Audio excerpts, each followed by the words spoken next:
How we doing? How we looking? Can we talk about Nvidia real quick? It's not going to be a big part of the show. Yep. 10-for-1 stock split. That means we're ready already? Yeah. I mean, I'm on air now? Sort of. We're not doing a sound check? We're not doing anything? This is the sound check. The kids love the stock split still. Like, this is still... Everybody does. Everybody does. You know, I think in all fairness, though, everybody says, you know, the value is the exact same thing. But I think most of the time, at least anecdotally, you guys might have real research on this, when they do a stock split, the stock does tend to go up a bit. I think that's not that's not a bad time to trim, by the way. Absolutely. So I think a 10-to-1 split in Nvidia is going to bring more buyers in. It's probably going to give another pop to the stock. And, you know, it's probably something we should trim a little on. Well, think about it this way. A stock only splits after a great run, right? So the recent... So it's good. It's strong stocks that split. I agree. Yeah. I agree. You know, what's the kiss of death? The reverse stock split. Yeah, you don't want to be that. You have 25 more shares now, 25 times more shares. The recent history of the big stock splits, though, hasn't been great because it happened during the tech bear market. So Amazon? The trade desk did a 10-for-1. Shopify did a 10-for-1. One in 2021, one in 2022. Amazon and Google? Amazon and Alphabet did 20-for-1s. Wow. Do you know that? So many shares. That was like 2 years ago. Apple did a while ago. Apple did 7-for-1 to get in the Dow, specifically to be in the Dow. Yeah. Well, that's why they all do it. That's why Google did it. I think there's something with stock-based compensation also. I also think that it makes for more options trading activity. Well, you know what else? It's a bullish headline. Like they know what's up. They respond to incentives, and it's bullish. Yeah. Whether it is or it isn't, it actually the price responds. I mean, I agree. But you were saying a second ago that in a bear market, that doesn't necessarily hold up. Doesn't help. But I think in an overpowering bear market, things tend to go down no matter how good you are. Nothing helps. Likewise, in a real positive market environment, you know, things tend to go up, right? I was going to say, in a bear market, you get market enforced splits where you don't get double the amount of shares, but you do get a lower price. Get a lower price. That's right. That's right.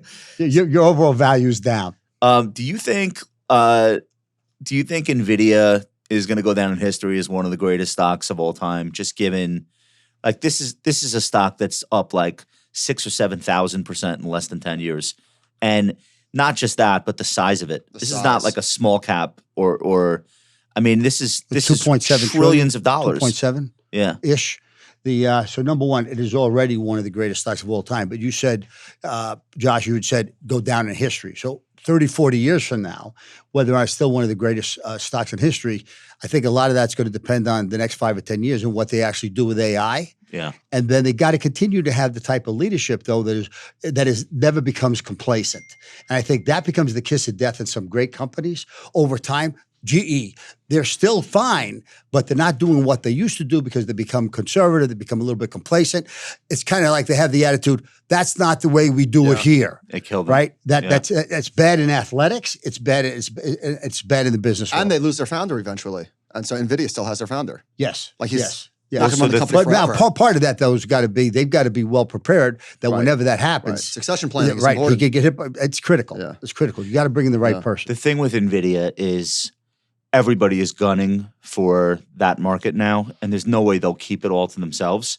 Like obviously, you're not going to have a company with 35, 40% margins growing 100% a year, and no one else is going to get in there. They reported 79% gross margins. Estimates were 71. It's absurd. Who does that? 79%. I saw that. It's insane. I saw that. So it's about to be.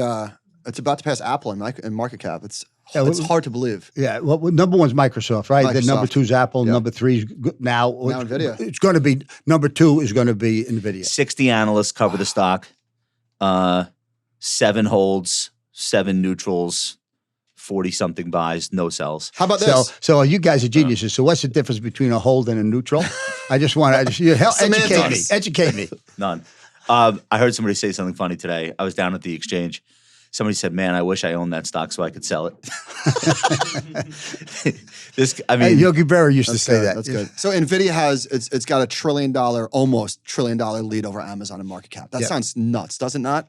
It doesn't sound like it should be. It shouldn't be. It's one of those things that shouldn't be. And I own both stocks, but it seems like something that's not sustainable. I own both So- stocks as well, but I think what happens is we all know this, right? The market winds up getting a bit emotional. It winds up falling in love with certain names, really hate certain names. And for that period, you want to be able to take advantage of it. That's why I think it's important to have a discipline where you tend to trim into strength and you tend to buy on weakness as long as you still feel good about the company, the value of the stock. Stock went up 10% today. Yeah. Who's I saw buying? it. Who are the buyers? Literally. I think when something like this happens, any institutions that were on the sideline got to jump in. I think there were people that still might have been short. Because if I remember correctly, what I looked at earlier in the week, the option game on this one was 7.7%.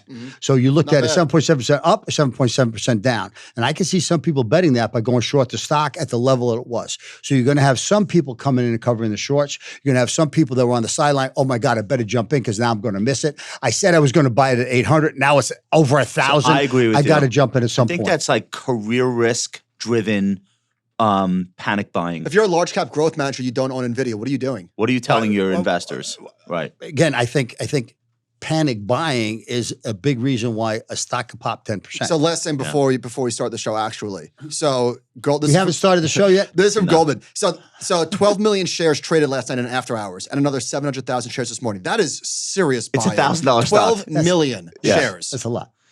The options market alone in Nvidia is bigger than most industries. Yes. Like the daily dollar Industries. flow, the daily dollar flow coming and going in Nvidia on both sides is just gigantic. Without question. In full Yeah. disclosure, we sold 10% last night. Good for you. I think at 10.85, just Good for you. after hours, just with the pop. We Good just for felt you. we had to do something. Good for you. We ready to Johnny go? boy. Yep. So the music. 3 claps coming in. Oh boy, more than 3. And compounding brilliant. Episode 143.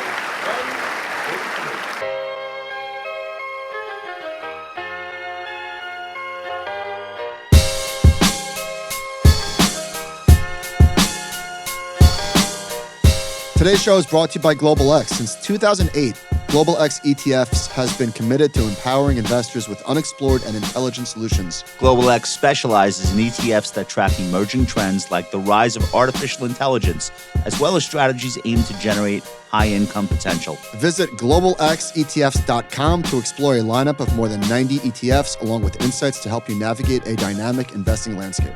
globalxetfs.com. What is it? 143? I thought we did that last week. Oh, man. Ladies and gentlemen, welcome to the finest investing podcast known to mankind. You are rocking with the Compound and Friends. I'm your host, Downtown Josh Brown, here with my co-host, Michael Batnick. As always, Michael, say hello to the folks. Hello, hello. All right. Duncan is here. John is here. Nicole is here. Who else? Sean is here. Rob is here. We have a very special guest today. We have 2 special guests. Our special guest and our special guest's special guest. And we're so excited to have you in studio. Ladies and gentlemen, Joe Moglia is someone that I have looked up to for a very long time. He is, I think, one of the most storied leaders anywhere on Wall Street, but specifically in brokerage, in asset management, wealth management. Joe is the former CEO and chairman of the board at TD Ameritrade, as well as the former head football coach and current chairman of athletics at Coastal Carolina University. Joe grew TD Ameritrade's market cap from $700 million to $10 billion. Not quite Nvidia, but pretty good, right? I think why didn't you do AI? We would have gotten there. All right. Joe spent 17 years at Merrill Lynch and led Coastal Carolina to 4 conference championships. Ladies and gentlemen, welcome Joe Moglia to the show. All right.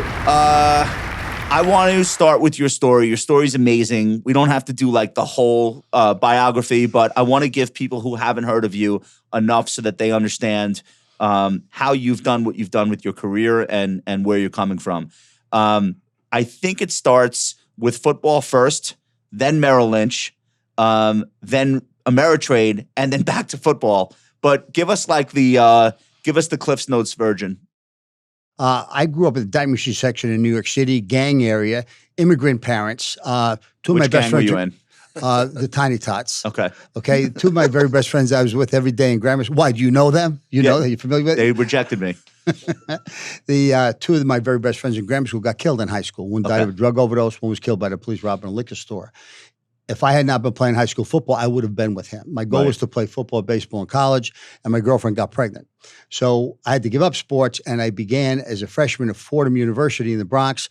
I majored in economics. I wanted to go to Wall Street. My freshman year, I supported my wife and my daughter, paid every penny of my education. I drove a yellow cab here in New York City, a truck for the post office, and worked in my father's fruit store. Not the most fun a freshman ever had, history of college freshman. You were doing that at 18 years old? Yeah. Yeah. Okay. But it was also the first year I didn't have sports. Now, Fordham Prep, all boys Catholic high school in the Bronx, same campus as Fordham University. That's where I went. They gave me a coaching job. So my sophomore, junior, senior year, I coached high school ball during the season, worked for my father in the off season in the fruit store, majored in economics, wanted to go to Wall Street. But by the time I finished my third year coaching, I really loved the coaching and decided if I could get a head high school football job, I'd pursue a career in coaching. If not, I was going to try to go to Wall Street. I applied 100 schools. One school gave me a head high school job offer. At 22, I became the youngest head coach in the history of the state of Delaware. Still am at a place called Archman Academy. By the way, a segue, that happens to be where Joe Biden and all of his kids went. Right? So that's how I began my career as a football coach. How did you learn how to coach? Like, you were a kid. Well, how do you learn to do everything? You do it. You do it. Plus, I mean, I love playing, and I took this very, very seriously. I was either going to continue to drive a cab or work for the post office or work at my father's fruit store. So my alternative was those three things as opposed to learn how to coach. I was able to learn how to coach. But you take it like everything else. You guys are far more experienced today than you would have been 20 years ago, right? Well, certainly that was the case for me as well. I began as an assistant JV high school football coach. My career was pretty solid as a football coach. You're coaching people a couple of years younger than you. That's right. To my That's point. right. That's so right. you had to learn how to be a leader really really quickly. You didn't have 10 years to stumble around until you learned leadership. Plus, I was a father. Plus, I was a husband. Plus, I had to pay every penny of my education. So I had to get this right. Yeah. I had to get it right. Okay. And I had gone through, and because I had come from that high school, a lot of the kids I was coaching, they were younger when I was actually playing there. So they kind of knew who I was. So I had a degree of respect from the very, very beginning. But to me, kind of knowing what I went through, to what extent might I be able to help them not make some of the same mistakes and look at life a little bit differently? We all think we've got it tough. You don't know what tough is until you really, really have something tough. And that's all relative anyway. So the bottom line is my goal was to be the head coach at a major, major school. If you want me to continue the story, you want me to stop there? Just say I went to Wall Street. Well, so yeah, I mean, I think like the transition to Wall Street's really interesting because you're walking into Wall Street the way I walked into Wall Street. Like, all right, what do we do here? Like, everyone's making money. There's a lot of action, but like, what do we do? And you figured that out really quickly, and I think excelled. Also, again, at a very young age, you didn't waste a lot of time. So I would love to hear that part of it. Okay, so my fast forward 13 years, and I'm the defensive coordinator at Dartmouth. Now we have 4 children, and it's my first season at Dartmouth, and the sheriff from Hanover, New Hampshire, comes in and needs to see me, and my heart starts to beat. I think there's a death of the family, and he says, "Coach, I'm really sorry." He hands me divorce papers. So now I can't afford to live independently and support my wife and 4 children, so I get permission to move into a storage room above the football offices. Now, Dartmouth is in Hanover, New Hampshire. The problem with that storage room was it had no heat, so I could see my breath in the wintertime. Well, I wound up living there 2 years. All right, January 1984, Miami upsets Nebraska for the national championship. Yeah. They offer me a job to go there and ultimately become their defensive coordinator. Now, I'm going to go from defensive coordinator in the Ivy League to defensive coordinator to the national championship team, and every one of those guys got major jobs all over the place, NFL and college. I cannot have a better job. But guys, a football coach's life is 7 days a week, 80 hours a week, no days off for 5 months. Then you go on the road recruiting. Back then, we didn't make much money. I'm going to live in Coral Gables. My kids are still going to live in New Hampshire with their mom. I can't afford to fly 4 kids back and forth. Toughest career decision I've ever made in my life, to this day, in my life, was turning down that job. Yeah. Because I didn't think I could do my job as a coach if I couldn't live up to my responsibility as a father. So what else did I have interest in? I always had an interest in Wall Street, especially the institutional side of Wall Street. So I hustled, and eventually Merrill Lynch gave me an opportunity where they put me in their MBA training program. There were 26 of us, 25 MBAs from Harvard, Stanford, et cetera, and 1 football coach. 1984 training program. 83 was my last season. 1 football coach. I was 1 football coach, and everybody said they were shorting me. I didn't know what short meant, so I thought that was a compliment. Yeah. I thought that was a compliment at the time. But that's not the case, and a few years later, most of those MBAs were working for me. The training program was for what? To be what? MBAs, the institutional side, so in investment banking and equity, debt, municipals. So these other guys were snickering because they came from Ivy League schools and they were like born and raised to be on Wall Street. And here comes the football coach who not long ago was sleeping in a storage unit. and then you outwork them all, and you end up running the joint. You know what, though? In fairness, Josh, they all worked hard. Yeah. The issue was, though, I already had a life under my belt. I had gone through a divorce. I had 4 kids. I supported myself. I grew up in a gang. Uneducated parents, working in a fruit store. And plus, as a football coach, you got to make serious decisions every 30 seconds or so during the span of a game. Your entire career is dependent upon those decisions that you make. And whether or not you win on Saturday is going to depend on where your family is going to be able to live the next year or so. So you got a lot going on. A lot of the guys, a lot of the MBAs, ladies and guys that struggled was because they had difficulty handling the stress in the institutional side of Wall Street. If you don't produce, you're going to be out. You can make a lot of money, but you're going to get fired. That was your if you whole don't life make up it. until then. And I could handle that Okay. piece. I could handle that piece. So that was the transferable skills from coach to successful. Absolutely. I was a much better. I began as a bond salesman. I was a much better bond salesman because of my skills as a football coach than I would have been without that. That's so. All right. So then you excel there, and then how do you make the jump to executive management from sales? I think in the late 80s, we had Merrill Lynch had our own problem with mortgages back then. We had a $377 million problem. You had Salomon Brothers blowing up. You had you had Black Friday when the equity markets were blowing up. So what happened was there was a time. I remember actually my very first check as a bond salesman, and the guy that hired me was complimenting me on breaking a record, and he gave me my check, and I said 2 things. Number one, this is going to be the smallest check you ever give me. But number 2, you'll find when we have issues or problems, I will be a much better leader than I am a bond salesman. And I was a pretty good bond salesman. So as the firm started to struggle, late 80s going into the 90s, I started moving to middle management. I went from being a bond salesman to assistant in New York, running national. That was 6 months. Then I got the executive job where I ran all global institutional sales. Okay. So that must have been pretty, just from that point forward, and you've accomplished so much more since then. You must have at that point, though, given yourself some credit for everything that you had accomplished up until then. That's a pretty big 180 career-wise, and you must have been pretty impressed with yourself, or not really. I was impressed with myself is a bad term, I think, but I was incredibly proud of what I was able to do, and I knew I worked for it, and I knew I deserved it. Okay. So now what? You get offered a role to do something completely different outside of Merrill Lynch, or are you looking for that at that point? No. Eventually what happens is they moved me from sales. They wanted me to run a business. So they asked me to run the municipal division for us. I did that. And then I was the first executive on the institutional committee to be moved to the private client committee. The second actually was Stan O'Neill, who ultimately became our CEO. So I went to the private client side. So my last job at Merrill Lynch, I ran 100% of all investment products, the 401k business, the insurance company, and the middle market business. Okay. But now that's through the 90s. So we know what the dot-com boom was like. March 2000, the dot-com bubble burst. And the dot-com names and all the technology companies that were part of that really started to struggle. Places like Ameritrade were going out of business. And eventually they wound up doing a national search, and they wound up offering me the job to move my family at the time. I had remarried from New York City to Omaha, Nebraska, where we're headquartered.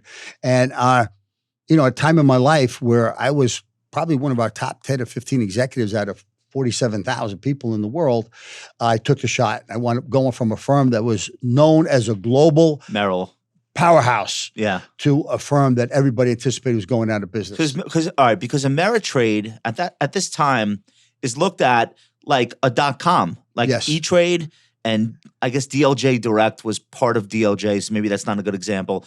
But you had a handful of .com brokerages. They looked every bit as shaky as every other type of .com, whether it were e-commerce or anything else. Probably worse because their customers left. Yeah, probably worse because there's no stock whammy. trading.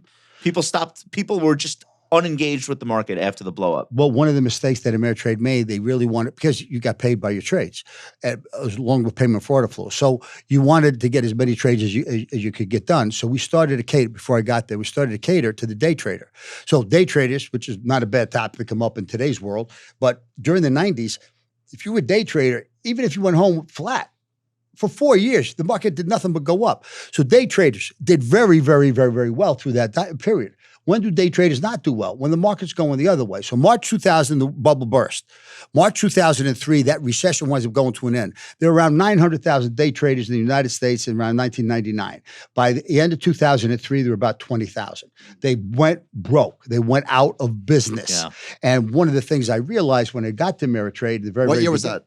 2001, middle of 2001. In fact, a couple months prior to 9/11. I was in the middle of that March 2000, March 2003 recession.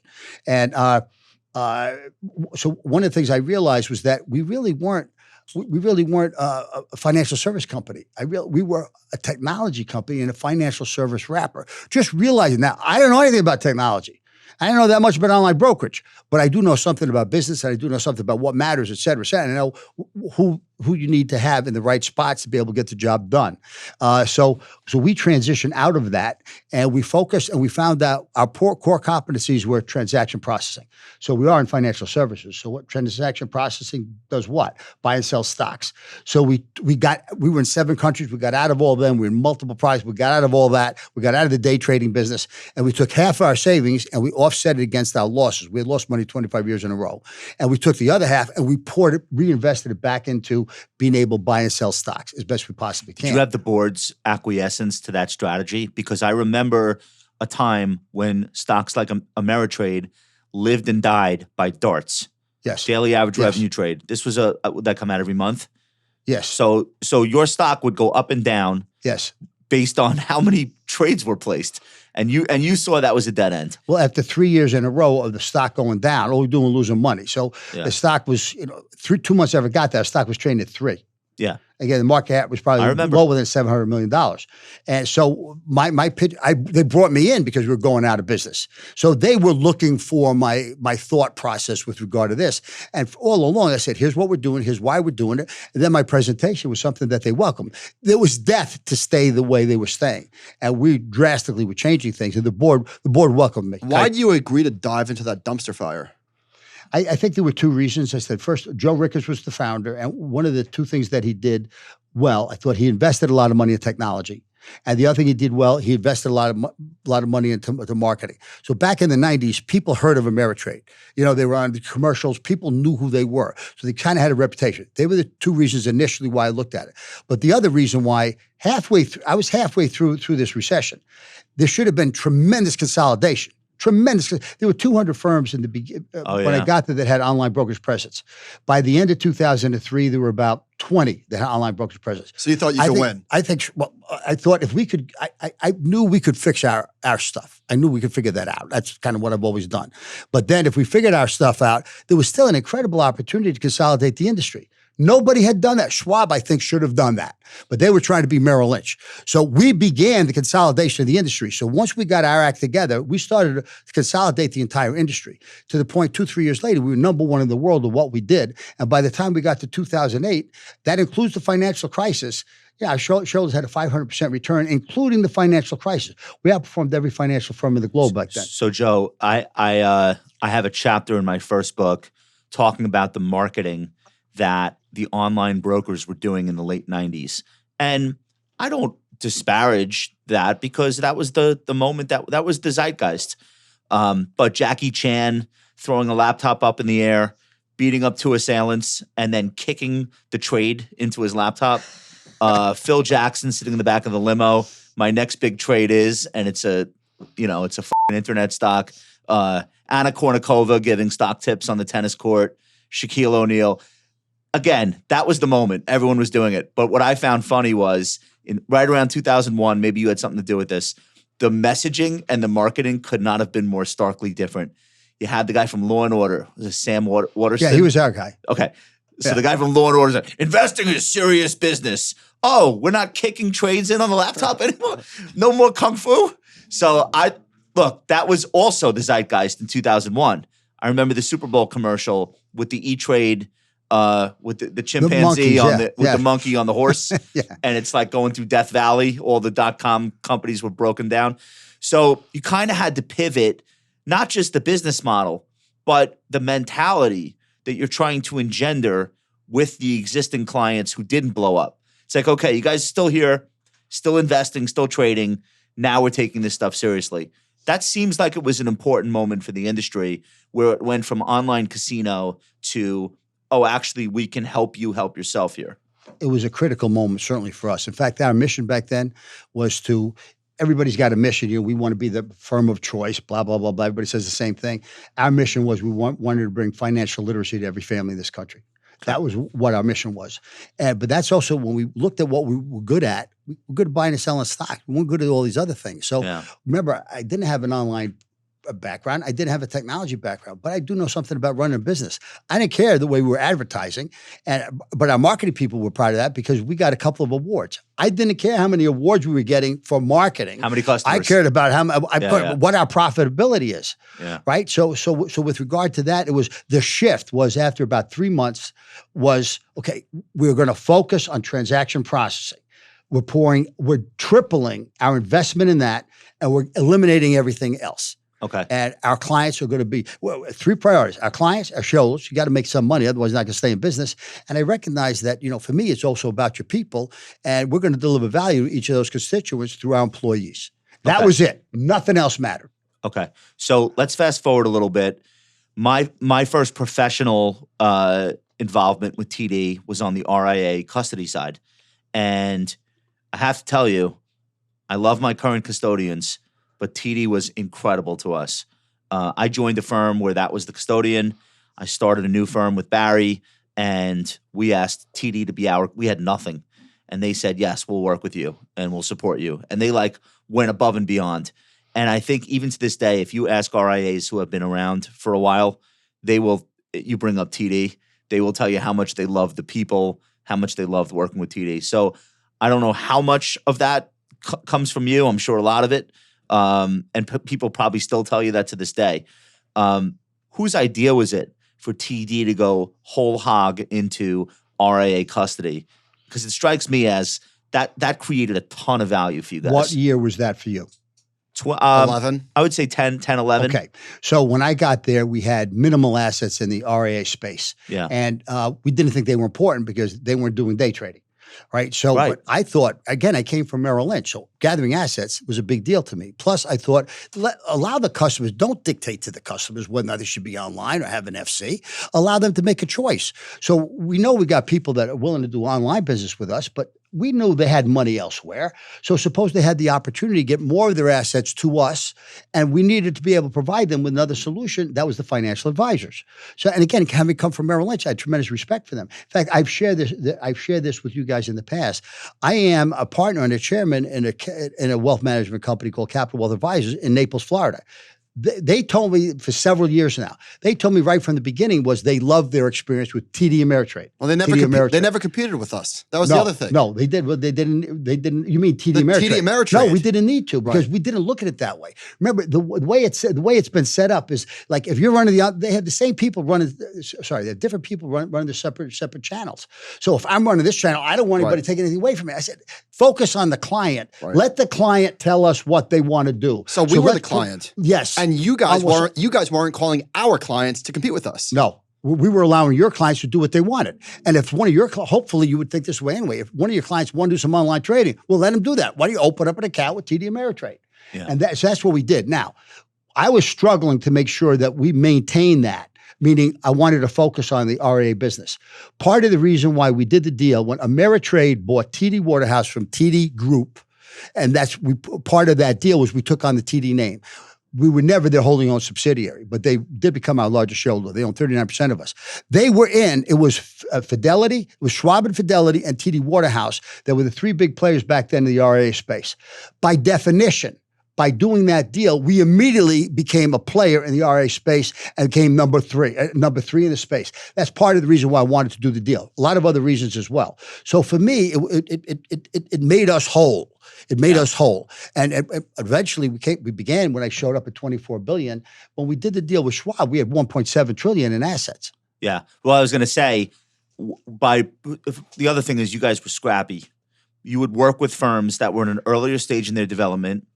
You would cater to firms that needed something really specific and special that maybe the other custodians didn't want to waste their time with. What you guys did for us would never happen now. Ever. It's the exact opposite. I tell this story. We had however many clients. We had 50 clients. or maybe 100 clients, but it was so overwhelming to start a firm. We had to do physical FedExes with account forms to clients. Yeah. Not account forms, LPOAs. Yeah. They had to reassign themselves to our new firm. Your people did our envelopes and return envelopes, like addressing to clients for us, which I don't know why they did it to this day, but like it's just it's emblematic of the attitude of the TD people. They were just like TD Ameritrade people. TD Ameritrade people, excuse me. TD Ameritrade. Let's support our customers the best way we can, and they really did. And I would shout out Neil Curran. Chris I would Engelbert, shout out yep. Chris Engelbert. Yep. You know, some people Yep. that Tom Bradley was running the operation back then. Tom was terrific. So anyway, we loved the experience working with you guys, and I didn't meet you till way later. But it was a great partnership. It was a partnership. And people remember that The stuff. custodial business is looking a little bit different these days. But one of the reasons why, guys, that happened back then was because initially the way Ameritrade wanted to approach this and the way Waterhouse tended to approach this, they wanted to do it on price.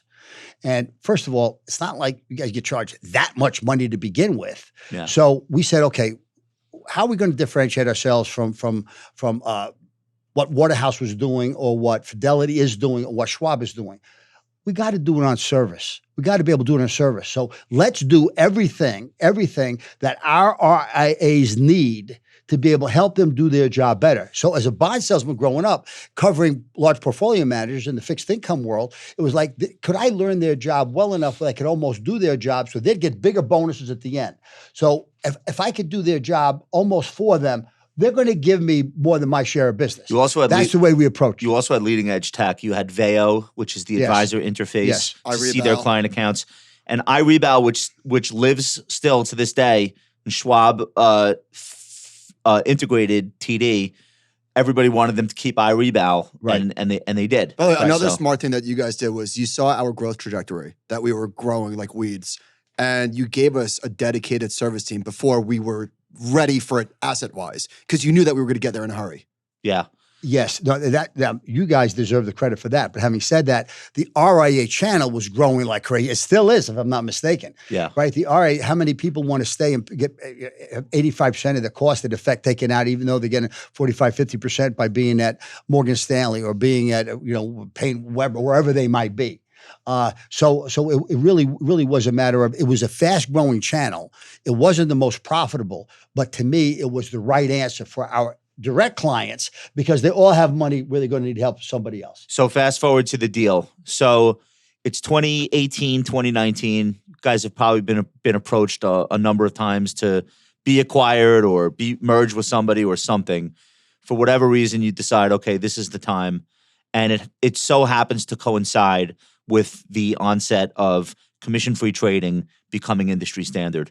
What was it like to do that deal? How do you feel in the aftermath of that? And what do you think people that are in the investment community should hear from you about that whole situation? In 2005, we announced the Waterhouse deal. We closed it in 2006. We integrated in 2008. 2006, I reached out to Charles Schwab and we talked about, would not a perfect marriage To be? Chuck himself. Yes. Okay. Look at what we've done. Look at where we came. Well, you guys weren't even paying attention to us. We got to be a little bit of a thorn in your side. Oh, this was your idea. You Yes, approached them. 2006. Okay. Yes, 2006. And now we may have done that through investment bankers, but yes. Okay. And we actually had a private meeting at some hotel in Chicago that lasted a couple hours, and we didn't go too far from that. But I said, what a perfect marriage this is going to be. Okay, now fast forward. It was 2017 where I got a call. I was still chairman of Ameritrade, and I was still coaching, by the way. And I got a call from Walt Bettinger talking about the same thing that happened in 2006 because he was part of that. And he said, Well, look, Bettinger, the Schwab. CEO of the Schwab. CEO of Schwab. Right. And he said, you guys have been outstanding on the trading side. We've been outstanding on the asset gathering side. Amen. I couldn't agree more with that. And we always thought going back to 2006 that this would be a perfect marriage in heaven. I said, I could not agree more. Could not agree more. Now, it took a little while to be able to get that done. And in the middle of that, it was Chuck that came out to cut commissions to zero. But that wasn't because of, we were only charging $5.95 at the time. That wasn't because of Robinhood. Commissions, That was because commissions IBKR. were not an impediment to They were anyone's not. trading. They had zero. Robinhood and IBKR had zero impact on any of us. It wasn't an issue. But Well, wait a minute. Hold on. In fairness, if Robinhood never came along, which we still would have gone to zero. Oh, you think? I'm going to explain why. He doesn't know. Okay. He wasn't around for Zecco. Don't point. You Don't were not point. around for Zecco. There was an attempt at $0. Oh yeah, there had commission. been. There had been. I think Bank of America actually tried it one Yep, time. Yeah. yep. So there were people out there trying to do that, but it never amounted to anything. Plus, remember, we thought we gave pretty good value. We thought for this, we had all sorts of risk management tools and great systems and great support. And for $5.95, so how much of how small a trade do you have to do? Nobody cared about commissions in terms of paying them. Agreed. Unless you were so small, it really mattered. So you look at the average balances back then, you have to go too far back to look at Robert, it was like $250. As were like solid six figures. Schwab's like $250,000. So we weren't competing with each other. That was what happened. Here's the inside story on this, and here's what I've been told from outstanding sources, that back around 2009, during the 1990s, Chuck had predicted that eventually there would be zero commissions. It's in his book. Right? Yes. Okay. His book was about to go public. It's in his book, right? It was about to go public. He almost unilaterally went to his board and said, let's go with zero commission. We were in the middle of negotiating a deal. Yeah. And I said, let's go. And part of that would have been the fulfillment of his prediction 20 years before that. Yeah. Now, all that happened, so we immediately, within 48 hours, we did the same thing. So did E-Trade, so did Fidelity, so did everybody else. Well, hang on. So, The news breaks. Schwab stock falls 5%, yours falls 18%. right. It was a brilliant move on their part, business-wise. And they're in the midst of negotiating with you guys. That's fair. But you're saying That's fair. You're saying he did this because he wanted to be able to say in his book, "Look, I did it." I'm saying that's at least 50%. I'm backing up a little bit. That's at least 50%. Okay. That's at least 50%. No, but he said, no, we'll fall. They're going to fall a lot more, and then we'll swallow them. Well, everybody did understand it because we had a greater percentage of our because they're a bank. revenues. But we had TD as our bank, right? Which was, I thought, a great deal. But they had a much bigger percent of their bottom line from the bank. They had a much bigger percentage of the bottom line from assets. We had a much bigger percentage of our bottom line from Trading. You needed the trade. Right. The, We the were doing trading more than trades they than did. we Right. were. Okay. So let's say 65% of our overall revenues came from trading. 65% of theirs came from assets. Right. So that was what ultimately won. But it was a natural marriage. Yes. Your idea was 100%. A natural marriage with a 4-year honeymoon, with a 4-year engagement. I mean, it took a That's what happens. very That's long what time. happens to some engagements. Yeah, They yeah. take a while. They take a while. You got the courting We phase sure? to go We through, not all those sure? things. Yeah. But in terms of The but day what the happened, day you struck the deal, though, you're happy because it is a great match ultimately, but also it's the culmination of something that came into your head 12 years prior. But wait a minute. Answer this. Because I forget, how much time had elapsed between commissions going to zero and the announcement of the deal? It wasn't that long, was year. it? Oh, Year it and a was. half. Okay. No, it was a year. It was a Okay. year. We could double check that historically, Whatever. but it was about a year. Okay. Yeah, Okay. it was about a year. Okay. And first of all, it stopped conversation for a while because even if they were going to do this, you're in the middle of negotiation. Don't you think you'd get a heads up? Don't you think I would have got a heads up on this? Yeah. There was no heads up. There was no heads up. I can imagine All of your a sudden face it was when announced. What? I could imagine your face when you saw this announcement. Yeah, that was a little bit of surprise. Now, what happened They too, did though? what? Yeah, but what happened again? Could it have impacted the price of the deal? That's very fair, and I'm giving you 50% of that. Okay. But the other piece of that was all that happened was everybody matched, so everybody had the exact same market share 3 months later. Just we took the pool and we shrunk it by about 50, 60%. So we just wound up making less money. Now we all made that up. Yeah. But Whose idea was it to bring Tom Bradley back? So Tom Bradley had been a longstanding face of TD Ameritrade custody for advisors. yes. And they brought him back to help integrate the two businesses because from the TD Ameritrade side, he was someone that those advisors trusted that the integration would go smoothly. Was that your idea? No. What happened was Tom ran the RA business at Waterhouse. Yep. So he was one of the senior executives that we inherited that I thought the world of. I thought the world of Tom. Yeah, he's great. Okay, now my successor was Fred Tomczak, and then his successor, All right. then he had a successor. So there was a little bit of friction there, and Tom decided he was going to step down and retire. But he was still incredibly well known in the industry. I thought Yep. that was a loss for us. Yeah. Later on, Schwab hired him. Okay. And brought him in, and he's only done a great job for him. Well, But there's he was a hundreds. loss, I think, when he is there left us. 100,000 plus people coming together? These are massive companies. Yeah, but remember, we're online, okay? So we had 11, 12,000 people. I think they had like 22, 23. Okay. So you talk about 30,000 people, a lot. whereas in more of a full service place or a different type of place, you'd have 2 to 3, 4, 5 times. When you look at our numbers, you'd think we'd have hundreds of thousands of employees. But we were online. So meanwhile, that's how we began. It took 2 years, and the integration is behind us. And it was, all things considered, they did a pretty great job, both sides. And under your stewardship, shareholders did incredibly well. Our shareholders did very well, yeah. I'm very proud of that. Bernie Clark, who was in Tom Bradley's role, but on the Schwab side, stepped down or announced his retirement a couple weeks ago. Yep. You want to say a few things about Bernie's legacy or Bernie's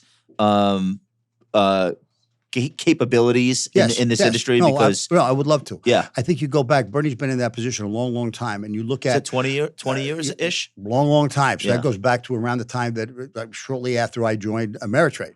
And one of the things that Chuck really was right on from early on was we got to gather assets. Yeah. Whereas early on, Ameritrade was about doing trade. So was Waterhouse, so was Scottrade, so was E-Trade, et cetera. But Chuck was about we got to gather assets. And in the RIA space, the ability to be able to do that was led by Bernie. So I look at him as a pioneer in the industry. I look at him as somebody who's had an incredible impact in terms of the overall growth of Schwab. And we're not close friends, but I have the utmost respect for him as a professional. There's a lot of change in the industry right now. A lot of people moving around, and I don't know if there's any specificity as to why right at this moment. But we have a new incoming CEO at Vanguard. We have what else did we want to say on that? I mean, just the state of Salim. Yeah. So we'll get to Vanguard in a second, but just the state. What's your opinion on where is the custodian business today? Because things look a lot different today than they did even 5 years ago. But I still think it's one of the fastest growing channels in our industry, period, across the board.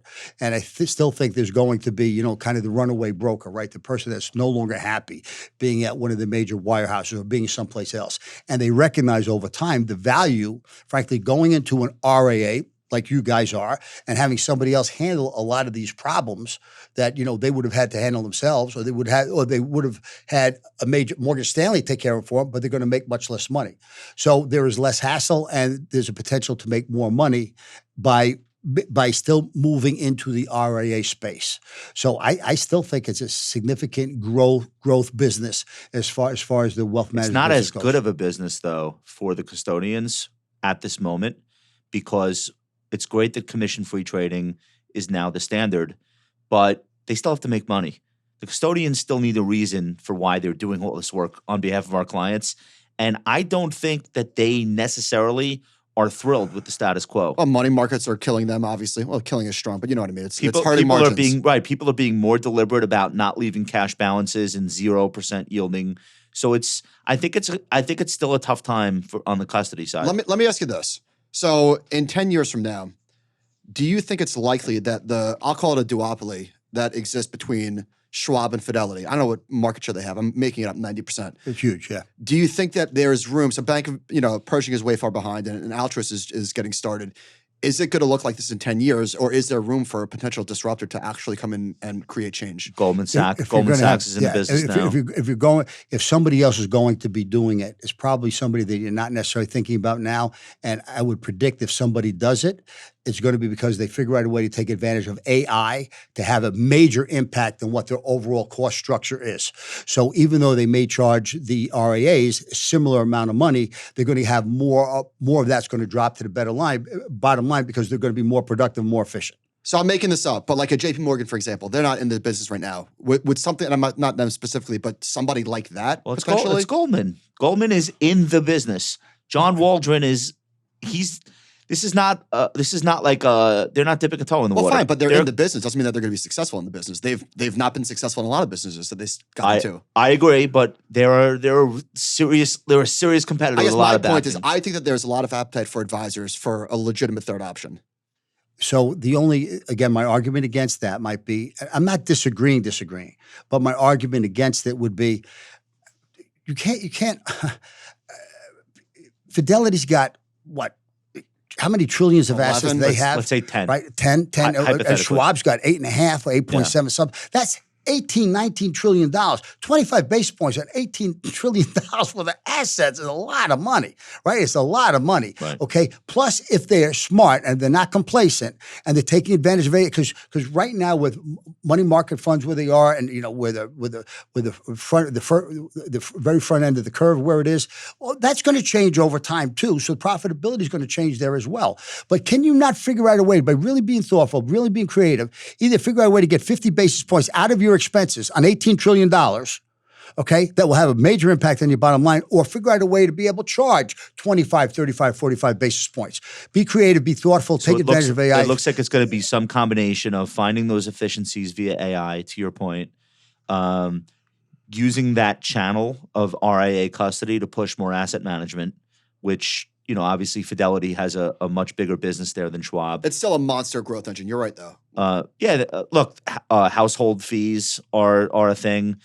They swear they're not going to do it. All those things, yes. All that stuff. Okay. Meanwhile, Eric Balchunas has tweeted, equity mutual funds are working on their 82nd straight month of outflows. Did you ever think that this would be the case, the state of mutual funds?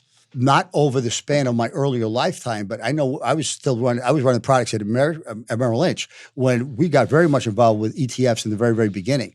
So when people start to recognize what the cost of the actual mutual funds are, right, and some of the restrictions and some of the tax issues, et cetera, and you recognize the simplicity, especially as the ETF fees have come down, and the liquidity in the ETF fees, and everybody understands kind of what an ETF, they may not everybody knows what ETF actually stands for, but they recognize that ETF's kind of better than mutual funds. I see a major transition from the mutual fund industry. Usually when you say coming out of equity funds, you think about they're going to fixed income or cash. No, they're going to ETFs, right? So ETFs is just an alternative for a mutual fund. And that shouldn't surprise anybody, because over time, mutual funds, I think, will very much give way to ETFs. And remember, we already have actively managed ETFs.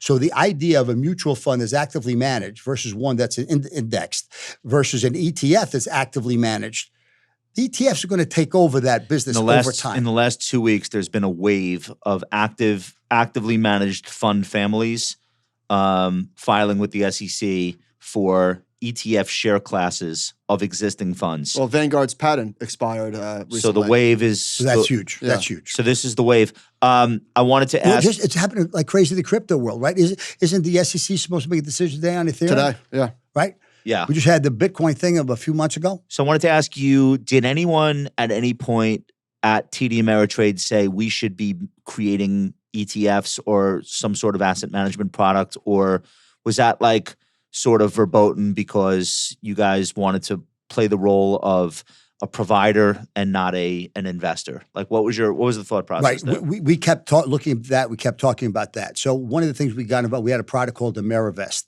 which was a way to be able. It was like a black box where you could put all your qualifications in as an individual investor, and then here would be your asset allocation model pop out on the other side, and would automatically every quarter, however so often, would rebalance for yourself. And we're going to charge like 85 basis points or something for that. The reality is it's on the retail side. It was on the retail side, right? So the reality is, as far as that goes, you've got to make a real commitment to it. And we were also faced with the Fidelities and the T. Rowe Prices and all the other incredible mutual funds that, not mutual funds, the asset management companies that are out there that were way ahead of us. So how can we be better off in terms of gaining market share and making money, fighting against these powerhouses, or being better and better in terms of what we did? I also think a better business for you guys was the commission-free traded ETF platform.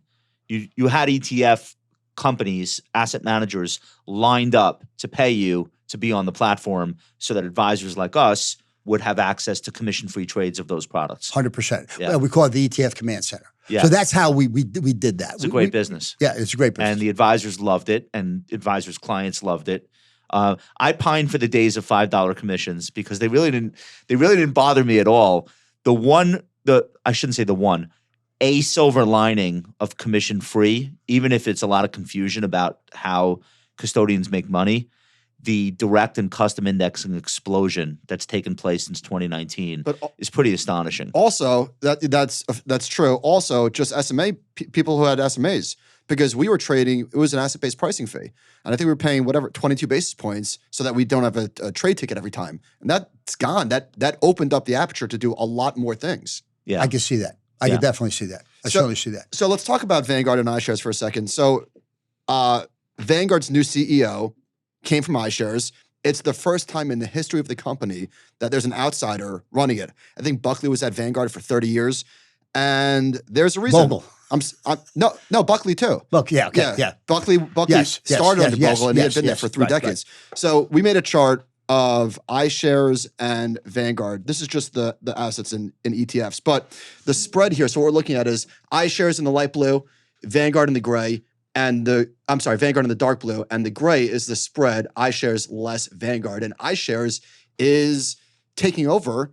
And I think part of the reason why their lead has expanded to a $1.2 trillion in ETFs is because Buckley was not super, super kind to the advisor community. Oh, let me say that. Permit me to say that very differently. Okay. I met Buckley once. This is not personal. I met him at a TD. I met him at somebody's Christmas party. I don't know why. He said, coming in the door as the CEO, "You see what we just did to the asset management business? Now we're going to do that. Next. Now we're going to do that to the advice business. You're next." That was his comment to the investment advisor industry. Oh, and they said, "Okay, iShares." And then, holy shit, $1 trillion went to iShares in the next few weeks. Who could have imagined? The new guy is probably not going to be talking that way about advisors who love Vanguard. Probably, right? I would think so. Okay, I would think so. Let me set this up. Vanguard is not known. This is Barron's, not known for surprising investors. It's about steady Eddie index funds and reliably low fees. But Vanguard has shocked its huge following twice this year. First in February with the sudden retirement of CEO Tim Buckley, and again last week when it announced his replacement Salim Ramji. A former BlackRock executive, Ramji is the first outsider to run the $8.7 trillion in assets firm in its 50-year history. He starts in July. He told Barron's he's not planning to make any big changes right away. He'll wait a couple days. But a lot of Vanguard people that we've spoken to, off the record, I wouldn't say horrified, but I would say like shocked and nervous that there's going to be a cultural shift and that being the cheapest option is no longer going to be good enough if Vanguard's going to continue to grow. What are your thoughts about the move that they just made? I think there isn't any question that they wouldn't bring in a person from the outside if they didn't want some sort of change of pace, at least in terms of what's going on. So let's say the three of us got that opportunity. We're coming in and we've got Salim's job. And I don't think we do anything to negatively touch this incredible business that we built over the span of the best 50 years. One of the best brands in finance. Yeah. What else can we do? We just talked about ETFs and actively managed ETFs, right? So indexing is one thing. Actively managed ETFs is very reasonably priced. There's no reason why but you could charge more for actively managed than you would for a normal S&P 500 fund index, right? So there is no reason why can they basket things? Aren't there different ways? Go back to, they've got 10 trillion in assets, right? So how creative do you have to be to come up with 25 or 50 basis points in terms of an idea? Is that his mandate to come in and find more profitability? If they wanted to keep it exactly the way it is, I don't think they bring in somebody else from the outside. So that right? is what his... I don't know that, Josh, okay. But I would think so, right, Mike? I mean, I would think that. So you bring somebody else from the outside. You're looking for something to change. Now, anytime you have major change, somebody coming in from the outside, I think it's always an issue. People get used to doing things a certain way. If within Vanguard they're becoming complacent, they're becoming a little tired, or think, that's the way we do it here at Vanguard, that's not the right attitude. In fairness, there was internal dissent over ETFs. ETFs ended up being one of the best things Vanguard ever did. Bogle hated ETFs. Bogle despised the idea, I think, to the end. He just was not a fan of anything that enabled you to trade more. But it's a great business for them, and they're serving people. So internal dissent in a firm is good because some good things come out of that, provided it's with the best intentions of the clients, which I think the ETF business was for Vanguard. And by the way, thank God for them that they did it, because we just talked about, 82 months in a row of flows out of actively managed mutual funds. Where would they be? Yeah. So Bogle and Vanguard, massively disruptive for the better. One of the best things to ever happen to individual investors, obviously. And there was a race to the bottom that they started, and we're at the bottom. There is only a limit to how few basis points you could charge on an ETF. And so now what else? Well, can I say one thing? There are a lot of Vanguard customers who would say they would be happy to pay higher fees Better tech. if this service and tech were up to more modern standards. So maybe that's something that he could bring to the table. That Salim can do. Right. Yeah, He's got a background in technology, I believe. Yeah. So just that, for example, again, remember I said you kind of get a little bit complacent. So if the service, in the early part of the show, we talked about there's 3 priorities, right? There's the client. Without a client, you don't have a business. But if you don't make some money, you're not going to have a business either. So you got to balance the profitability with the needs of the client, and you deliver those through your people. That's it. There is nothing else. That's it. If you get away from those 3 things, your ego starts to get in the way, and you start to make mistakes, or you take your eye off the ball. If they're not delivering the service to the clients that they should be delivering the service, that by itself is something that should be able to improve. The Bogle heads are worried that within 2 or 3 years, this thing is going to come public. And then it's going to be subject to the whims of the stock market, the quarterly earnings treadmill, the expectations of millions of shareholders who don't necessarily care about the product. It's a legitimate. I'm not saying that's what's going to happen, but that's what the people who love Vanguard and love its current private structure, that's what they worry about. You think that's a valid concern? Well, yeah. Wouldn't it be another reason why you'd bring somebody in from the outside, especially somebody who comes from a public company? Yeah. Yeah, so I think any one of these thoughts or ideas could be something I would think for Salim coming in the door new, things that he should be at least thinking about. Yeah, should we and be starting public? to have these discussions. Maybe the answer it is should no. be a discussion. Right. But it should be a discussion. Right. Right. Every one of these things should be a discussion. Should we increase our fees 5 basis points? Of course, it should be a discussion. But leaving things status quo is not what you do, and you increase the probability you're going to do that if you're promoting from within. You're bringing somebody in from the outside that's got real expertise and a different perspective than what everybody else has been used to. It's not a bad thing to shake things up. I think right. I think people should give it a beat before they decide that this guy is the death of Vanguard. This is my personal opinion. But we could end up with a situation. Where all of a sudden people start to get excited about new things that Vanguard's doing or upgrades to their technology. This could have a very happy ending. It doesn't necessarily have to be gloom and doom. They didn't bring this guy in to blow the place up. Of course not. Okay. I give them the benefit of the doubt. Meme trading. GameStop, AMC, 2 weeks ago, all of a sudden these stocks doubled and tripled overnight, and they fizzled out really fast this time. Do you think people learned? What? You think nobody ever learns? I think it becomes gambling after a while, right? So in other words, when do you decide you're never going to go back to the blackjack table? When do you decide that you're never going to, put everything in on black? And I think it's fair to back up for a minute, guys, in terms of where we were a couple of years ago with regard to GameStop and AMC and all the others, the 2, 3, 4 names, right? Well, at least Reddit put together a pretty good plan there. Remember that was it Melnick Capital that had a humongous short in GameStop. And they did some homework on this, and they said, "Hey, we're going to do this," and everybody got on board and went crazy. The apes were sophisticated. So I gave them a lot of credit for that. Yeah. I gave them a lot of credit for that. Okay, now, but at what point then? I gave them credit for that. I complimented them. But then what happens? At what point you went? I forget where they started. Let's say you go from 10 to 20. Well, that's 30 minutes ago. At what point do you say, I should start to trim and take something off the table? Now, at what point at the top do you start to hedge this, or have a stop loss or do something? That's where I think they were lacking. They didn't educate their customer base to try to protect their— Who should have done? Robinhood should have done that? In fairness, they didn't really know that much. Should be doing something like that, but Robinhood had enough problems handling their own issues. But they didn't have a fortified balance sheet. They didn't have a diversified income stream. They had a net cap violation in the midst of their best trading day ever. Right in the middle of it. You talk about risk management, but this wasn't about that. It became tribal. And it became like, if you sell, you're gone. You're not part of the tribe anymore. Well, you're going after the man. Right. Yeah, the man with the institutional investment.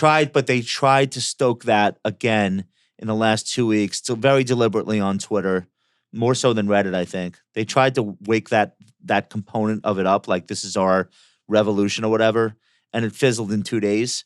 because I think they did learn something.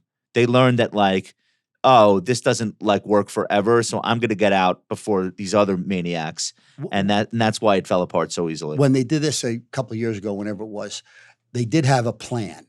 This time was like, get everybody jump on board. It's kind of like, let's just go do this together. What was the spark this time? I don't even remember. A tweet from Roaring Kitty for the first time in 3 years. That said, all he said was, I'm buying the stock or something. No, like not that. even. No, it was. I'm looking at a picture. It was a picture of him leaning forward. A cartoon. He tweeted a picture I of, remember, yeah, of I a remember kid the sitting cartoon. up in his chair, and it just went. We're back.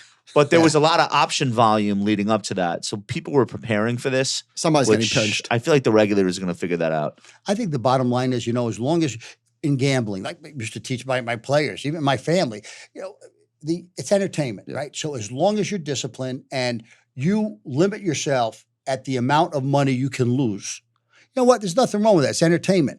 And you can use the stock market for that, but it should be a limited amount of assets. I completely agree. Right? And you're saying, I'm having fun. And I here. think most people are doing that. I don't think people are mortgaging their house on GameStop. Let's hope not. Right. All right. Well, you can say as much or as little about this as you want, but as a leader, I wanted to just hear what your thoughts were. John, on screen, please. So this is Robert F. Kennedy with a falcon on his shoulder, an ape behind him holding another falcon or an eagle. It says Robert F. Kennedy Jr., independent for president, apes together strong. Read the tweet. And then I'm going to read you what he tweeted along with this image. I'm very aware of what the average retail investor has been saying about the need for greater transparency in our markets, stronger regulatory oversight, and tougher penalties for market manipulation and criminal behavior. My administration will support the ape retail rebellion. This is real. I'm not making this up. Yeah. And enact aggressive Wall Street reforms. So we like that kind of manipulation. We don't like the other. Okay, got it. To match action with words, I just invested $24,000. This is a fucking Kennedy, by the way. I just invested $24,000 in GameStop from the fees I earned from suing Monsanto. I love the idea of making Monsanto support GME and the apes. What? We need a free and fair market. Let's punish predatory short selling to the moon. By the way, I ride with you, and I'm not leaving. I predict he'll leave. But I mean, how much of a stunt is that? Is there a real voting bloc that's meaningful for Robert F. Kennedy by doing stuff like this? You could say no comment too. Oh, I'm not gonna, I don't think I've ever said no comment. All right. Ever, no, ever. I don't know you ever. for saying that. I don't ever. So not a political opinion, but like almost like a what has this country come to? Opinion. Opinion. Okay. So one of my biggest concerns is that we live in a world today that is as stressful from a geopolitical perspective as we've ever seen in our lifetime. Yeah. I can see the possibility of World War III. 10 years ago, I could not have seen that. Worried about the threat of terrorism, but not see that. And it comes at the same time when our country is as divided as we've ever been, and at a time when I question our leadership as much as I ever have. So I've heard this guy a couple different times, and I've thought he did. In fairness, a worm ate part of his brain. He said this, so. This is okay. So, well, then I would ask. As a scientist, I would ask, well, how does a worm get inside your brain to be able to do something like that? AI. I don't know. AI. Go on. So we have. So I thought he didn't duck questions, and I thought he did a good job of answering things. And frankly, I find him refreshing relative to the respective candidates that are up there now. So I kind of like the guy. I'm not aware of this. Now, my initial reaction is, okay, the guy does have a little bit of his brain missing.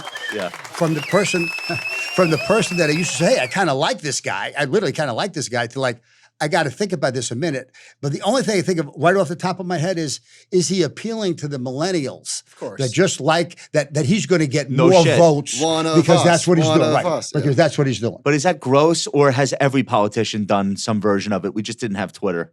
I think most politicians have probably done something like that. And I'm not defending this. Yeah. I don't like this. Can we read Cliff Asness's tweet responding to this? Josh, did you have an endorsement you wanted to do there? Or yeah, and that's why I'm voting. Look at you. Very good. Very proud of you. Pull up the Cliff tweet, and then we can move on because it's an all-time. I'm going. So Cliff Asness of AQR tweeted this and said, "You're a moron and you're insane. It may be one or the other, but I'm betting on both. Whack job." Who's he talking to? He's talking to Robert F. tweeted the Robert F. Kennedy tweet, and that's what he's talking about. I thought he was talking about one of you guys. No, If he were, hey, no. I would go after the guy. Oh, no. I would go after him. So I think, in fairness to Kennedy, he's got Gen Zs and millennial people running his social media. They probably talked him into Guess what? this. We're talking about him now. And what does he have to lose, honestly? But there's a bigger stakes version of that happening with the crypto stuff in Washington, where the White House is now recognizing that crypto is a meaningful voting bloc amongst a demographic that Biden is not resonating with. Young people care about crypto. We could mock them. We could say it's stupid, but it's a fact. They're into this stuff. And it looks like Republicans and Democrats are now going to both be embracing pro-crypto stuff, probably to raise a lot of money, but also to energize young people. What do you think? I mean, I agree. I think, the other day when Trump announced that they were going to accept crypto as part of their campaign funds, and then I was wondering how long it'd take Biden to say something like that. Well, and if he said right, and if he said anything that was different from that, now you're going to make it a political issue. You don't want to be a political issue. You want to appeal to a broader range of broader spectrum of voters. So I think the Democrats recognize that the young people are on crypto the same place they were on gambling, on cannabis, and stop fighting it. I think the Republicans recognize a lot of these crypto projects are in red states where there's wind power. There's like Wyoming is very heavily pro. So both sides have more incentive now to be accepting of this world, this crypto world, than they did 2 years ago, 3 years ago. And I look at the RFK thing as being in the same mode. I agree. It was only a year ago we had Jamie Dimon call them crypto pet rocks. Yeah, he still hates Bitcoin. But they're in the business. They're in the business. Yeah, no choice. He can hate all he wants, but he's still in the business. He's been calling gloom and doom for a long time, by the way. Hurricane is coming. We were going to do that. We were going to do this. We don't have to spend a lot of time on this. You talked about AI, and everyone's equally excited / terrified of the potential of AI. If you were worried about Sam Altman and his willingness to move fast and break things, this week we got some news that kind of confirms those fears. Some of the AI founders maybe being too aggressive or caring too little about privacy. Scarlett Johansson is suing OpenAI. She's saying that they mimicked her voice after trying to make a financial deal with her. They couldn't, so they just said, well, we're going to use her voice anyway. Why her? She was in a movie called Her, where she was the voice of a mobile phone operating system that a human fell in love with. So there's some rhyme or reason to this. Forget about whether or not she'll win the lawsuit or the issues around that. It is another example of an AI founder kind of just doing whatever they want anyway. And I think you combine that with recent resignations by people from the trust and safety part of OpenAI, there's more and more cause for concern as much as there is Nvidia excitement. I agree. Yeah. I agree. I think there's a little bit about the nature of an entrepreneur that especially once you become successful, that you kind of think you could do pretty much whatever you want because everybody said you're never going to get there. Is that for me? Tell them I'm busy. I'm on a show. No. I'm busy. That's for me. Hang on. All right. Sorry about that. Yeah, you're gonna finish that? You want to answer it? No. Okay. It's shocking that a guy that wanted to raise it's Sam Altman. No. a guy that wanted to raise $7 trillion doesn't play by the rules. Who would have thought? In the beginning, I'm sure I have no doubt everybody thought this is not going to work, not going to work, not going to work. Yes, it will. Yes, it will. Yes, it will. And then at some point, you become a little bit arrogant, and you think you can kind of do whatever you want. Yeah. And you're going to need to make mistakes along the way where you really get your hands seriously slapped before you kind of turn around. I don't think Scarlett Johansson suing is the type of mistake that makes Sam Altman sit up straight and say, I'm going to do this differently. Unfortunately, I feel as though something really bad has to happen before any of these AI people stop and just say, wait a minute, what are we really doing here? I agree. I said really slap your hands. I mean, really, really slap your hands. Cut off your fingers. But the Scarlett thing is a little bit of a wake-up call. Right. Because of getting national attention. Right. Do you worry? Are you equally excited and nervous about the potential of AI, or do you fall more on one side versus the other about the immediate future of all this stuff? No, I fall more on that. Ultimately, it's more positive. I'm on that side. I'm trying to also. Yeah, well, I go back to, I kind of compare it to the internet. You know, when the internet started in the mid-90s, there was a lot of question marks with regard to that. Right. And but then look at the impact that the internet had over time. Where would we be today without the internet? I think the AI is far more powerful, far more significant than what the internet was. And this is still like the first inning of this, right? So there's going to be slip-ups, there's going to be problems, there's going to be issues. People are going to take advantage. But that's true about almost anything that takes place. Nothing's good or bad. There's good and there's bad. People, and on balance, it'll be more good. Somebody's going to take advantage of that. But I think it's more good than bad. I want to ask you about workplace culture and the industry. There's an article this week about the Citibank caused a flash crash with European stocks. This sounds like it could have been avoided. This is a $444 billion fat finger trade that crashed stocks. Citigroup just got the bill for that. They have to pay UK regulators. A pretty big fine as a result of that. But basically, they had a trader sitting at home who had the ability to do a $400 billion trade and blow through all kinds of computer warnings in the process of doing that. Why are these people sitting at home trading tens of billions of dollars for a financial institution of that size? I think it's easy to argue, just use this as an example, Josh, for why they ought to be in a trading floor. But, you know, if you're on a trading floor and if your computer's telling you this, careful of this, careful of this, careful of this, you think somebody's still going to come out and say, hey, you can't do that. Right. But if you're going to ignore the warnings at home, you still might be ignoring the warnings on the trading floor. And I think it comes down to, what's the argument? Should you be working from home, hybrid, et cetera? And I think it comes back to the same three priorities. If you're doing a good job taking care of your clients and you're doing it in a way where you're making a reasonable amount of profit for your particular company and you're delivering on that, then frankly, if you're home or not at home, I don't care. I don't care where you are. That's interesting. But as long as you're delivering the value. Now, if I were an A performer in the office or at work, and I'm a B performer at home, even though I'm still delivering on my numbers, that's not acceptable. I should get paid less. But if I were getting the job done at work and I'm still getting the job done at home, I think I'm okay with that. Technology sort of allows us to do that. When I got to Ameritrade and I realized we're a technology firm, I'd rather have, because we were in the middle of Omaha, we weren't necessarily attracting the best technology talent in the country. So I was much more comfortable having the best technology talent like someplace else rather than in Omaha. So we had the best people doing what the job was. Now, they weren't working from home, but they weren't, nor were they at headquarters. CNBC has a story out this week. Millennials are quiet vacationing rather than asking their boss for paid time off. There's a giant workaround culture. Let me just read this. 78% of U.S. workers say they don't take all their PTO days, and it's highest among Gen Z workers and millennials, according to a new survey. Young professionals say they don't ask for time off because they feel pressure to meet deadlines and be productive, and they get nervous.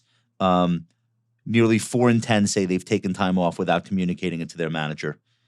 I mean, I don't know if that's real or if it's not real. It's just a survey. It's just people self-reporting. There are people that would say, oh, I bet it's higher than 4 in 10. I think everybody does a little bit of that. If you were still running TD Ameritrade, would you look at that and still have the same level of leniency about, how many people could work from home versus how many people do you actually want to see? If all our numbers, we're still growing market share and we're still setting records in terms of profitability, we're doing what we need to do. And remember, I expect our leaders to evaluate their people as well. And our people are delivering and they work 3 days a week and they're really giving us A+ work or really solid work. I can live with that. That's I true. cannot live with it if they're working 7 days a week and they're not getting the job Because you're done. not going to have the performance if they're not working hard. Yes.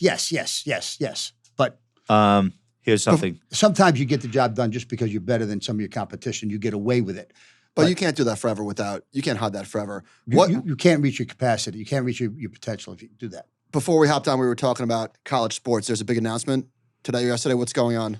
Last night, the NCAA agreed that they would settle. They would be willing to settle a lawsuit for $2.7 billion, where they would go back to 2016 and pay college athletes that were competing in 2016. They agreed to that, $2.7 billion.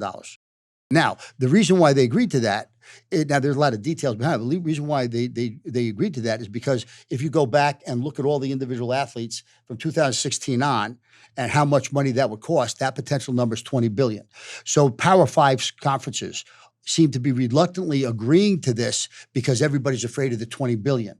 But there's a lot of issues with How does that college pie athletics get right now. divided? Where's the money going? To They athletes? have an algorithm that they have some sort of formula that they have not released that would allow that to happen. So, for example, you're a swimmer in 2016. Do you get the same amount of money as the quarterback for the Ohio State national championship in 2020? I don't think you could Is do it that way. Sean Right, getting right. paid? You get any check? I would hope so. I would hope he deserves something. I'm voting you get a couple bucks out of this. Sean was a. But this is huge. What position did you play? Tackle and guard. Tackle and guard. Would you have liked to have had Joe Moglia as your coach? Hell yeah. That would have been pretty cool, right? I would have worked your ass to death, buddy. I can handle it. My God, did you have fun on the show today, Joe? Thank you, guys. It was a pleasure being on. It was an honor being All right, on. so I'm grateful being on. That's about the halfway point. We're going to take a brief intermission. We're going to do another hour 15. What do you think? We're good. I'm ready to go. Joe, and thanks very much for welcoming Mary on. We're so happy, Mary. We're so happy to have you. And I just want to say for people, I want to reiterate, and then we're going to get your favorites, which I'll ask you about in a second. But I just want to reiterate for people, you're somebody that I think generations of people on the street have learned from your example. People that want to be leaders, people that want to become leaders. I think there's a lot they could learn from watching you and listening to you. And I like that you're starting to do more. I don't want to say content because that cheapens it. I like that you're starting to speak more on that topic now. And I hope you do even more of it going forward. So, and I know you have some plans to do that. No, but I appreciate that, Josh. Yeah, Thank you, Josh absolutely. and Michael. Thank you. Thank all of you. So we always Thanks, end the show with favorites. We ask people what books they're reading, what shows they're watching, what movies. Just give us something that you think the audience should know more about. What are you into these days? I'm reading The Fault Line, which my daughter Kara gave me, which is the political changes of the United States from 1974 to today. It's about 500 pages. I've been reading it for about a year. I'm up to page 80. I'm struggling. I'm struggling to get through it. Doesn't sound like that much fun. But it's actually a pretty good book. Okay. Michael, you have a favorite for us this week? Yeah, I finally saw 2014 Equalizer. It's been a decade. Oh, it's on Netflix It's now. on Netflix. Denzel, big Denzel fan? Yeah, I am. He's a Fordham guy. Yeah. That's right. It's That's right. Denzel playing John Wick. It's great. Uh, Did you see that? I love it. It's great. I saw all three of them. Did So you see the third one I yet? started watching 2 this morning. I'm going to finish them over the weekend. So in the third one, he goes to Italy. Ooh. Yeah. So I do like Venice. pretty good. I rewatched House of the Dragon on Max to get ready for the new season that's coming out in June. You're a sicko. How long did that take you? This Game of Thrones? It's the Game of Thrones prequel series that came out 2 years ago. Yeah. It's better than I remembered it being when I first watched it. The thing with these shows is they're so densely packed. You have to, and with so many characters and so much going That's on. a no phone show. Yeah, it's a no phone show, and you have to watch it twice. And I think the new season is going to be a sensation this summer. I think it's going to be like one of their biggest shows of the year. So I just I loved rewatching it. So highly recommend for everyone that hasn't seen it yet to get ready for season 2. Guys, what are we thinking? Oh, unlock. Plug. Is that the last thing we have to do? Yeah. All right. So we started a channel for financial advisors and people that work in wealth management. We're not going to, we kept hearing 2 things from the public. Number 1, stop talking about financial advisor topics on the compound. Most of us aren't financial advisors. We don't want to hear that stuff. Okay, noted. We're going to stop. We're not going to do that. But we also heard, why won't you guys talk more about financial advisory industry stuff? We want to hear that stuff. We want to hear about practice management and technology and things that financial advisors are doing. Okay, so that is what the Unlock is. It's advisorunlock.com. You could subscribe. You'll get our updates there. And it's got its own YouTube channel. So we'll keep this stuff away from the compound. So if you are an advisor and you're a fan of the compound, this is another thing you can follow. And if you're not into advisory stuff, feel free not to follow. But I wanted to make sure that you guys knew that was available. Did I explain that well, Rob? Yeah. Covered all the bases? Good. All right. Guys, Howard, thanks to Joe Moglia and Mary. Thank you so much for coming up here. We had the best time. We really appreciate everything you've done for this industry and all of your leadership, and we hope to follow in your example for years to come. And we hope we have you back on sometime soon. Does that sound good? I look forward to it. What are Thank you doing guys. next week? Okay, come back next week. All right, Joe Moglia. Ladies and gentlemen, thank you so much for listening. Have an awesome weekend. We'll talk to you soon.